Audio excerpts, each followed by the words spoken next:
जनकपुर के राजमहल में रखे। मेरे पास सोने का पलंग नहीं है जिस पर बेटी को सुलाए। तेरे बाप के पास तो एक टूटी फूटी पुरानी गुफा है, लेकिन जो भी है वो तेरे लिए है। उसी में तेरी अस्मिता की रक्षा करने के लिए आज मेरा बुरा बाप किस संकल्पित है, संकल्प ले रहा है। उसी गुफा में तेरे अस्तित्व की रक्षा करेगा। जब तक जिंदा रहेगा तब तक उसी गुफा में तेरे अस्तित्व की रक्षा करेगा। उस गुफा के अंदर कोई प्रवेश नहीं कर सकता है जब तक मैं जिंदा रहूंगा तब तक। बोलो, इतनी बड़ी बात कहने वाला इस चराचर में कोई था? यदि था तो इतने लोग बैठे हैं हजारों की संख्या में मेरे सामने।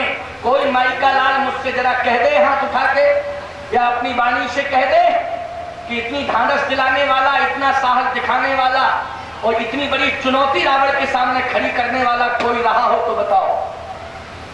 केवल एक था। वो कौन था? जटायु था। ईमानदारी से बताओ, पक्षी है, तुम इंसान हो। बोलो, तुम इंसान हो। अरे रावण का रास्ता रोक दिया और रावण को धरती पर गिरा दिया और सीता जी को सम्मान पूर्वक ले जाता है और एक गुफा में स्थापित करता है। बोलो, करता है कि नहीं करता? सीता जी का एक शब्द, वो शब्द बड़ा महत्वपूर्ण है, जरा इसको सुनना। वो शब्द कौन सा है? सीता जी ने कहा था, विपत्ति मोरी को प्रभहि सुनावा,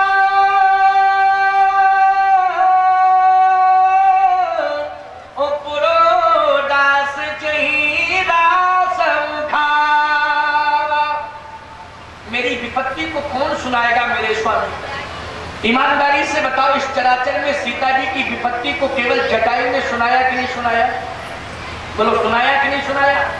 और जटायु जी इसलिए जिंदा रहे, केवल सूचना सुनाने के लिए ही जिंदा रहे, बाकी और कोई तमन्ना नहीं थी। प्रमाण क्या है? जरा सुनो। सीता जी को सुरक्षित स्थान पर ले जाता है और गुफा में सुरक्षित करता है और सुरक्षित करने के बाद कहता है, बेटी अब तुम चिंता मत करना, इस गुफा के अंदर काल की भी हिम्मत नहीं होगी कि आ जाए, मैं जाता हूं। और फिर जटायु जी दोबारा पहुंचे। बोलो, पहुंचे युद्ध करने के लिए कि नहीं पहुंचे? प्रमाण है कि नहीं पहुंचे कि नहीं पहुंचे? पहुंचे। और जैसे ही पहुंचे तो रावण को होश आ रहा था। अगर ये पक्षी वहां होते और जटायु का साथ देते और एक साथ रावण पर आक्रमण कर देते तो जटायु जी की मृत्यु होती क्या? बोलो, होती क्या? अगर ये सब होते, लेकिन ये सब उड़ गए, सब उड़ गए, सब भाग गए, सब उड़ गए। लेकिन जटायु जी मैदान से नहीं भागे और जटायु जी ने फिर युद्ध किया। और जैसे ही पहुंचे युद्ध करने के लिए, उसी समय रावण ने कृपाण निकाला। पोजीशन पहले से ले ली थी, जैसी होश में आया वैसे ही पोजीशन ले ली। बोले, तब सक्रोध निश्चर खिसियाला, कारिषि परम कराल कृपाला। कराल कृपाण निकाली और जैसे ही कराल कृपाण निकाली तो मौका नहीं मिल पाया जटायु जी को आक्रमण करने का। पहले ही काटिसी पंख पराखग धरनी, सुमिरी राम कर अद्भुत करनी। जैसे पंख कटे, हा राम हा राम हा राम कह करके धरनी पर गिरे और जैसे राम शब्द निकला तो सीता जी चीख पड़ी कि निश्चित है कि मेरे पिता के ऊपर प्राणघातक हमला हो गया। अच्छा बोलो, बेटी को ये मालूम चल जाए कि बाप के ऊपर प्राणघातक हमला हो गया, बेटी रह सकती है चुप? बोलो, चुप नहीं रह सकती है। जैसे बेटी के ऊपर प्राणघातक हमला हो तो बाप चुप नहीं बैठ सकता है, वैसे ही बाप के ऊपर प्राणघातक हमला हो तो बेटी चुप नहीं रह सकती है। बेटी जरूर बाप की रक्षा करने के लिए आगे बढ़ेगी। जैसे सीता जी हा पिता हा पिता हा पिता कह करके दौड़ी तो रावण अट्टहास करता है और सीता जी को फिर रथ में बिठाता है और फिर आगे ले जाने लगा। अब सावधान, सुमिरी राम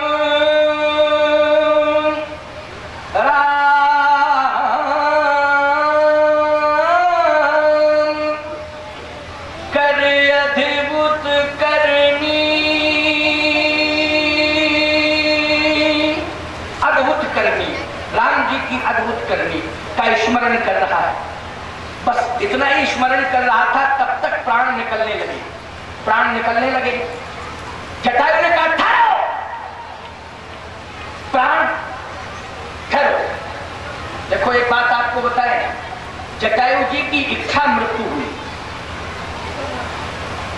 इस बात को भी नोट कर लो। बिल्कुल बहुत बड़ी बात बता रहा हूं मैं आपको।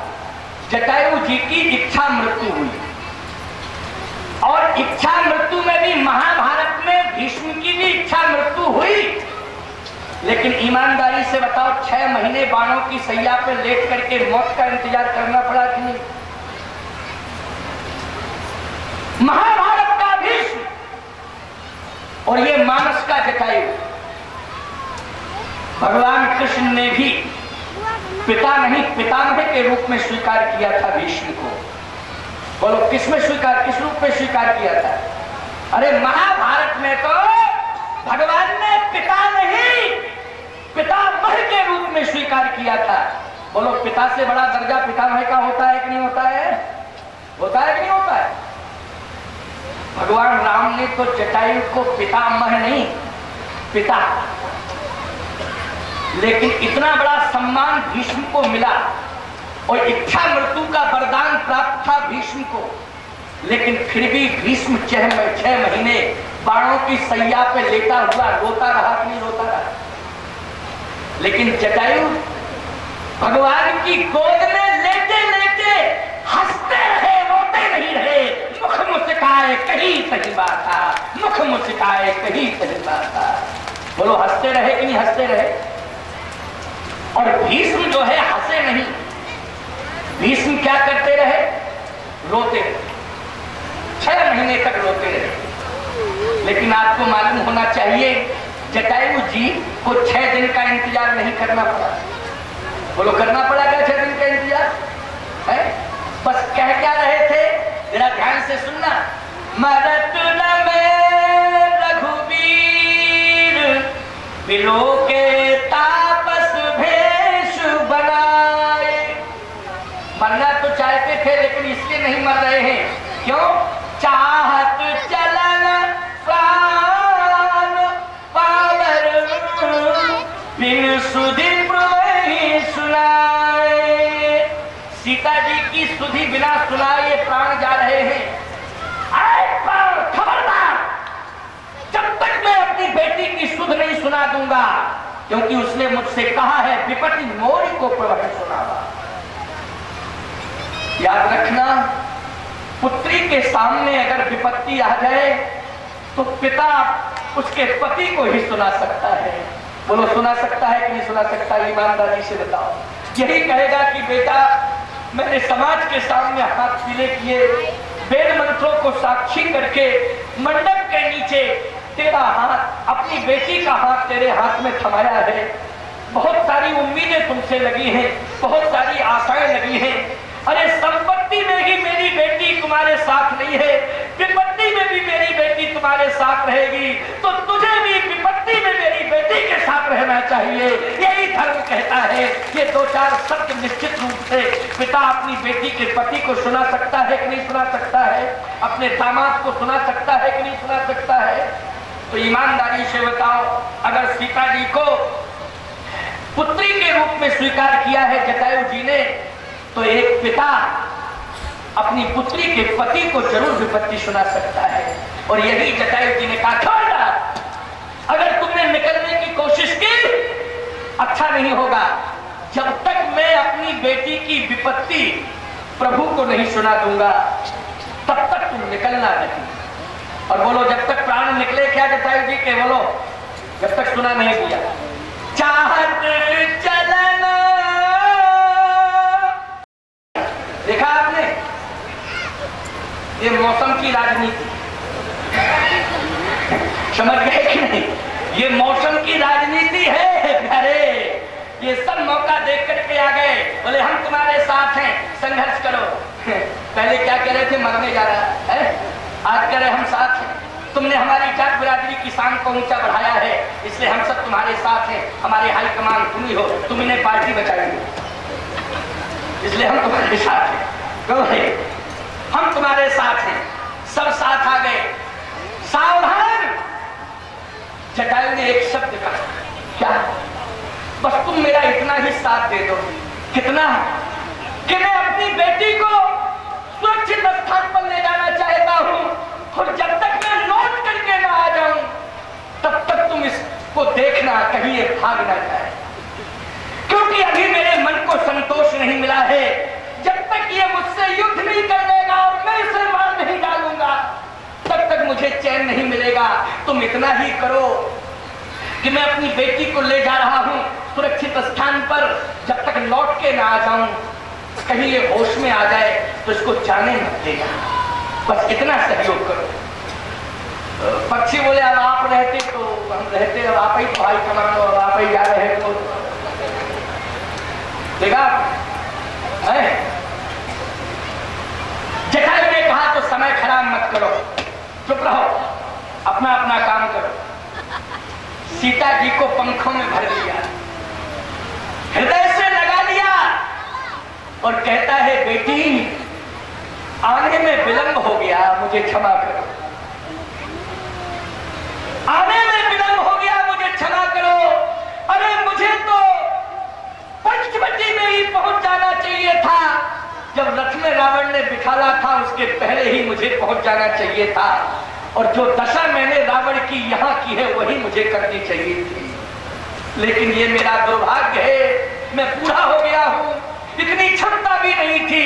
पंखों ने तो मेरा साथ दे दिया है, लेकिन क्षमा चाहता हूं। एक प्रार्थना और कर रहा हूं कि मेरे पास जनकपुर का राजमहल नहीं है। मेरे पास जनकपुर का राजमहल नहीं है। जो तेरा बाप तुझे जनकपुर के राजमहल में रखे, मेरे पास सोने का पलंग नहीं है जिस पर बेटी को सुलाए। तेरे बाप के पास तो एक टूटी फूटी पुरानी गुफा है, लेकिन जो भी है वो तेरे लिए है। उसी में तेरी अस्मिता की रक्षा करने के लिए आज मेरा बुरा बाप किस संकल्पित है, संकल्प ले रहा है। उसी गुफा में तेरे अस्तित्व की रक्षा करेगा। जब तक जिंदा रहेगा तब तक उसी गुफा में तेरे अस्तित्व की रक्षा करेगा। उस गुफा के अंदर कोई प्रवेश नहीं कर सकता है जब तक मैं जिंदा रहूंगा, तब तक। बोलो, इतनी बड़ी बात कहने वाला इस चराचर में कोई था? यदि था तो इतने लोग बैठे हैं हजारों की संख्या में मेरे सामने। कोई माई का लाल मुझसे जरा कह दे हाथ उठा के, या अपनी वाणी से कह दे कि इतनी ढांढस दिलाने वाला, इतना साहस दिखाने वाला और इतनी बड़ी चुनौती रावण के सामने खड़ी करने वाला कोई रहा हो तो बताओ। केवल एक था। वो कौन था? जटायु था। ईमानदारी से बताओ, पक्षी है, तुम इंसान हो। बोलो, तुम इंसान हो। अरे रावण का रास्ता रोक दिया और रावण को धरती पर गिरा दिया, और सीता जी को सम्मान पूर्वक ले जाता है और एक गुफा में स्थापित करता है। बोलो, करता है कि नहीं करता? सीता जी का एक शब्द, वो शब्द बड़ा महत्वपूर्ण है, जरा इसको सुनना। वो शब्द कौन सा है? सीता जी ने कहा था, विपत्ति मोरी को प्रभहि सुनावा,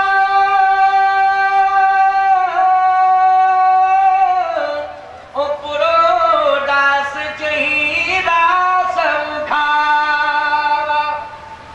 मेरी विपत्ति को कौन सुनाएगा मेरे स्वामी? ईमानदारी से बताओ, इस चराचर में सीता जी की विपत्ति को केवल जटायु ने सुनाया कि नहीं सुनाया? बोलो, सुनाया कि नहीं सुनाया? और जटायु जी इसलिए जिंदा रहे, केवल सूचना सुनाने के लिए ही जिंदा रहे, बाकी और कोई तमन्ना नहीं थी। प्रमाण क्या है? जरा सुनो। सीता जी को सुरक्षित स्थान पर ले जाता है और गुफा में सुरक्षित करता है, और सुरक्षित करने के बाद कहता है, बेटी अब तुम चिंता मत करना, इस गुफा के अंदर काल की भी हिम्मत नहीं होगी कि आ जाए, मैं जाता हूं। और फिर जटायु जी दोबारा पहुंचे। बोलो, पहुंचे युद्ध करने के लिए कि नहीं पहुंचे? प्रमाण है कि नहीं पहुंचे? कि नहीं पहुंचे? पहुंचे। और जैसे ही पहुंचे तो रावण को होश आ रहा था। अगर ये पक्षी वहां होते और जटायु का साथ देते और एक साथ रावण पर आक्रमण कर देते तो जटायु जी की मृत्यु होती क्या? बोलो, होती क्या? अगर ये सब होते, लेकिन ये सब उड़ गए, सब उड़ गए, सब भाग गए, सब उड़ गए। लेकिन जटायु जी मैदान से नहीं भागे और जटायु जी ने फिर युद्ध किया। और जैसे ही पहुंचे युद्ध करने के लिए, उसी समय रावण ने कृपाण निकाला। पोजीशन पहले से ले ली थी, जैसी होश में आया वैसे ही पोजीशन ले ली। बोले तब सक्रोध निश्चल खिसियाला, कारिषि परम कराल कृपाला। कराल कृपाण निकाली और जैसे ही कराल कृपाण निकाली तो मौका नहीं मिल पाया जटायु जी को आक्रमण करने का। पहले ही काटिसी पंख पराखग धरनी, सुमिरी राम कर अद्भुत करनी। जैसे पंख कटे, हा राम हा राम हा राम कह करके धरनी पर गिरे और जैसे राम शब्द निकला तो सीता जी चीख पड़ी कि निश्चित है कि मेरे पिता के ऊपर प्राणघातक हमला हो गया। अच्छा बोलो, बेटी को ये मालूम चल जाए कि बाप के ऊपर प्राणघातक हमला हो गया, बेटी रह सकती है चुप? बोलो, चुप नहीं रह सकती है। जैसे बेटी के ऊपर प्राणघातक हमला हो तो बाप चुप नहीं बैठ सकता है, वैसे ही बाप के ऊपर प्राणघातक हमला हो तो बेटी चुप नहीं रह सकती है। बेटी जरूर बाप की रक्षा करने के लिए आगे बढ़ेगी। जैसे सीता जी हा पिता हा पिता हा पिता कह करके दौड़ी तो रावण अट्टहास करता है और सीता जी को फिर रथ में बिठाता है और फिर आगे ले जाने लगा। अब सावधान, सुमिरी राम